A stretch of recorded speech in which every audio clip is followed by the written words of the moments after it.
Isn't it the best feeling to be chosen? Like somebody wants you. I remember when I felt the most unchosen. It was in high school and I was on drugs. I never went to school. I had become this huge failure to my school and my family. I was running away from home all the time and telling them, I don't want to be your kid anymore. I don't like you. You're terrible. And it was at that time when my school came to my parents and they said, we don't want her. Take her. We can't handle her. And I thought in my heart that my parents were going to say the same thing back to the school. They were going to say, we don't want her either. You take her. And at that moment, I felt the most unloved and unwanted that I ever had. But later, I found out actually that at that moment, when I was being the most cruel to my dad, that he went to my school behind my back and he said, I love my daughter so much, I will do whatever it takes to see her graduate from this grade, because they were trying to kick me out from that grade, so I'd have to go back another grade.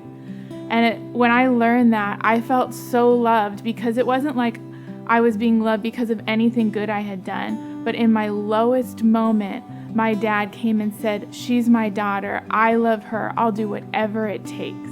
And the Bible says that that's exactly what God did for us.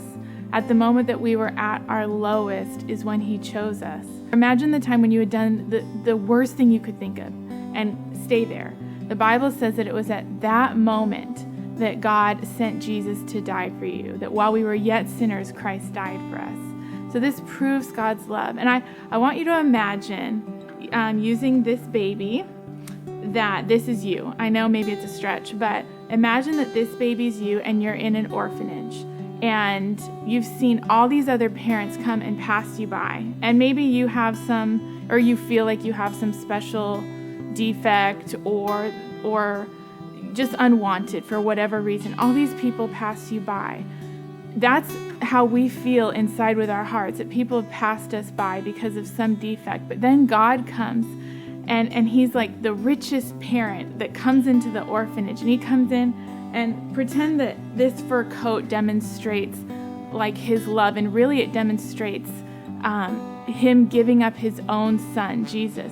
And he looks at you, and out of all the babies, and he says, I want that one. Even though maybe that baby isn't perfect, even though I don't know the baby's parents and the baby could have, I don't know, health problems down the road, or maybe even though the baby's crying and is kind of dirty and no one's cleaned it yet, the Bible says that God looks at us in that moment and says, I want that baby. And he came with his fur coat of his love, and even like pretend the baby is just like a baby when it's born. It's dirty and not washed yet, and he wraps that baby in his own love, and he takes that baby home. And this is you. This is what God has done when he sent his son Jesus to die for you. He wrapped you in his love with the most expensive thing, his son, that he had to give.